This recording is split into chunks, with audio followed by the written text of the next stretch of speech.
Hey there, I tried to do a live, that didn't work, so I'm just going to record a video and post it later. But I'm hopping on here for a tile tip time. I finished that large floor, and I'm now currently starting another one. This is, we're doing tile throughout this whole house, right? This project it's a little bit different than the standard tile that we're used to seeing out here in Northern California. This family's from Southern California. And so there's a lot of Mexican influence in those homes down there. And they're trying to bring some of that here. So we've got this massive pile of Mexican saltillo tiles. These are 16 by 16, handmade. Just a beautiful, warm look.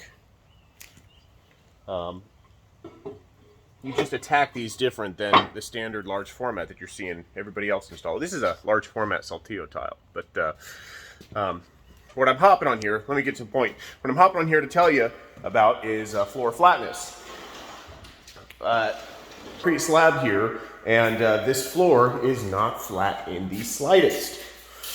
Right, everywhere where there's a crack, the floor comes up and comes to a peak, and when you go set your tile over that, that's going to cause lippage. That's going to cause variation in the tile. So you want to address any issues you have with floor flatness before you start setting the tile. You do not want to rely on your thin set to make adjustments for your floor being flat. You want to do as much as you can before you ever touch that trowel. So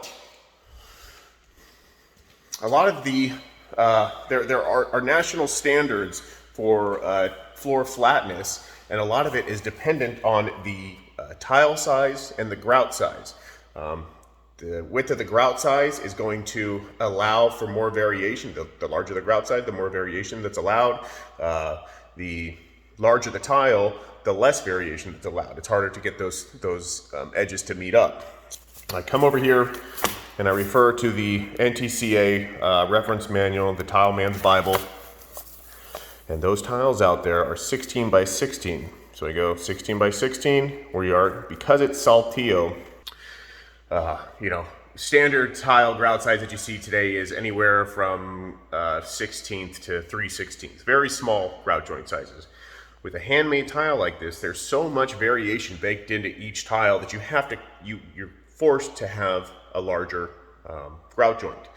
So standard for these is anywhere from a 1/2 inch to 3/4 of an inch grout size, which is big, but it's kind of mandatory. So we're looking at 16 by 16, and we're looking at a 1/4 inch or larger. So it's going to be FF25 or 1/4 inch in 10 feet. 1/4 inch in 10 feet. So I've got my 12-foot box edge out here, and I'm running down these cracks, checking for flatness, and just knocking them down. It's about an 1/8 inch. So this area right here that I've shaved all this down looks pretty good. I'm not going to need any kind of self-leveler, anything like that. I can do a lot of work just grinding the floor. It's a pretty badass grinder, but any grinder will work. They DeWalt grinders for, I don't know, $150 plus the bit for another $50. You can get a grinder for around $200, but you just want to address these issues before you start setting tile. You do not want to rely on thin set to correct these issues. So I hope y'all are having a great day. This is going to be a cool install. Homeowner did those arches. Looks awesome.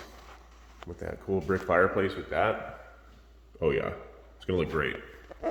So later on, I'm gonna do another video addressing these cracks and show you how to deal with these, because you do not want that movement to continue coming up from underneath your tile and causing your grout to crack. So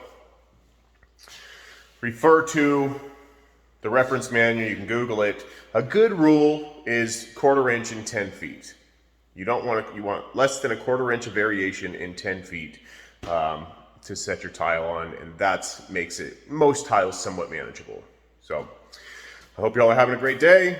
I am back on the floor, but that's all right. That's what we do, right? So Talk to you later.